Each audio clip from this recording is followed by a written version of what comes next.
गांव के बाहरी हिस्से में एक पुराना हवेली थी, जिसके बारे में कई डरावनी कहानियां प्रसिद्ध थीं। रात के समय कोई भी उस हवेली के पास जाने की हिम्मत नहीं करता था।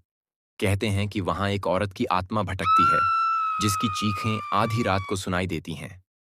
रवि, गांव का एक युवक, इन कहानियों पर यकीन नहीं करता था। उसने दोस्तों से शर्त लगाई कि वह रात के समय हवेली में जाकर वहां एक रात बिताएगा। आधी रात को वह अकेला हवेली के भीतर गया। हवेली की टूटी खिड़कियां, धूल से भरे फर्श और दीवारों पर अजीब सी तस्वीरें थीं, जो उसे असहज कर रही थीं। जैसे ही घड़ी ने 12 बजाए, हवेली के अंदर अचानक दरवाजे की जोरदार आवाज आई। रवि ने पलटकर देखा। दरवाजा अपने आप बंद हो गया था। उसके पैर कांपने लगे। तभी उसे सीढ़ियों से किसी के उतरने की आवाज सुनाई दी।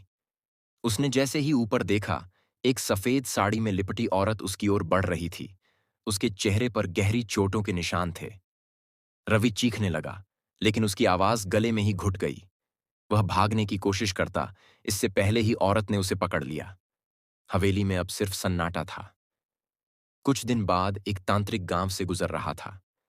तभी उसे उस हवेली की काली रहस्य का उसे आभास हो गया। तांत्रिक ने मन ही मन में